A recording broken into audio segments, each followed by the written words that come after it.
let me just say that having a good palate is the core of good winemaking. Mm-hmm. And I don't think some people may have it naturally, but for me, the opportunity to taste broadly was an important part of my palate development, and to taste the wines that were generally considered to be great wines, mm-hmm. so that I was able to develop my own criteria for what constituted very high quality wines. And how did you do that? Tasting and talking. It was helpful to work with Mike Gergich, because Mike had he'd worked, I think, for 10 years with Andre, and he had a very good palate. So we would, if we were doing blendings, we would line up a whole group of wines and taste through them, and then I would talk with him about them. When I was at Davis, I had some basic tasting classes that helped me think about how to approach sensory evaluation. But I think palate development doesn't really happen overnight. And you can always say, I really like this wine.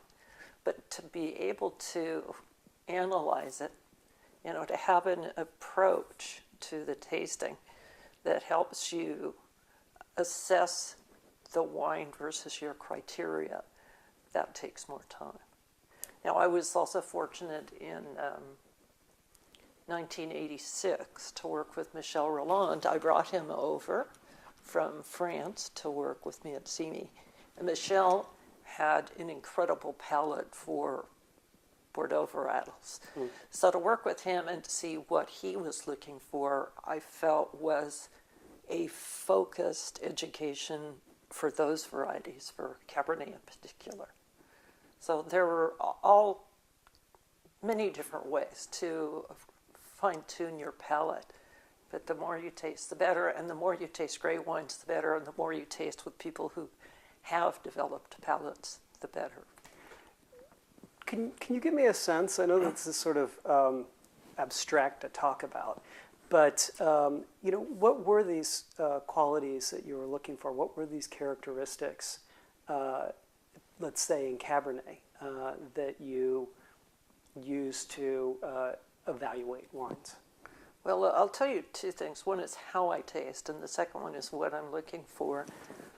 With regards to what I'm looking for, I think the great wines of the world, no matter what variety they are balanced. That is, the interaction between the alcohols and the acids and tannins is seamless. And also the interrelationship between the aromas and the flavors is harmonious. Intensity of flavors is really key to quality, and especially key to longevity. So intensity and balance, and then expression, varietal expression or blend expression or terroir expression, personality. Those are the things that I look for. Mm-hmm. Now, when I'm tasting, I'm first looking at the color, both the kind, the hue, and the intensity. And then I'm looking at the aroma of the wine and trying to pinpoint, for example, with Cabernet, is this a Cabernet that is expressing red fruit or black fruit or some combination, or are dried herbs coming through, or do we see some greenness in the aroma? So trying to characterize the aroma and the intensity of the aroma. And then on the palate, I look at how the wine enters my mouth. What is my first sensory textural experience? And then, for example, I might describe the wine as being smooth or a little harsh, and some fine tuning between those. Then I'm looking for how it continues to feel through the mid palate and then the back of the palate. So I think of it as a line, entrance, middle, back, and then finish or length. And so sometimes you get a wine that it enters beautifully, then it completely falls off in the middle, then it comes back. Mm-hmm. Or you get something that's very nice through through the beginning and the middle, but then it kind of falls down. And I really look at length, how long the flavors last in the mouth. And if you're getting fruit at the finish, if you have wines that are unbalanced with regards to tannin, you'll find that the finish is astringent rather than fruit. So those are just some of the things that I look at when I'm tasting professionally. Interesting. So with Cabernet, for instance, could you kind of detail, a description of those various characteristics that you found to be pleasing? Well, first of all, I would look for depth of color, intensity of color, and I like Cabernets that are so dark they're almost black. So a Cabernet that I would describe as black red as opposed to dark red is generally preferable. So it means it has very good color in the skins. And it's not so much the color, but the phenolic compounds, which include color, also include aromas and flavors. So that's like an early clue that there may be a lot of complexity in the wine. Then I would want it to enter my mouth.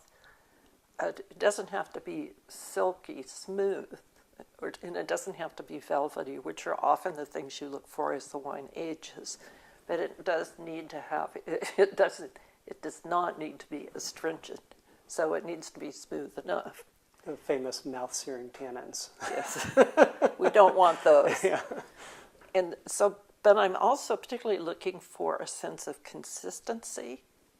So I don't really want a wine that, say, has a smooth entry, but then it becomes astringent in the mid-palate. So I want a consistency of texture. Texture is something people don't or haven't in the past talked a lot about in wine sensory, but it's very important because it's something that if you just consume a wine, you get it. You either like the texture or you don't.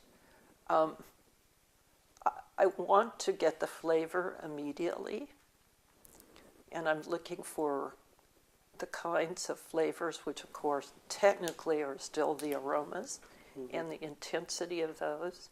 I'm also looking for something I call weight. So the wine shouldn't be heavy, but it should have presence, and I'm looking for that presence. So we're going down the palate. And I want that consistent feel from front to back. I don't want to hit a lot of astringency in the back palate, and then I want that wine to follow through with its fruit characters. Perhaps the fruit characters, as I said, for Cabernet would be black raspberry and black cherry. I want those to continue and finish, say, over the course of maybe 60 seconds.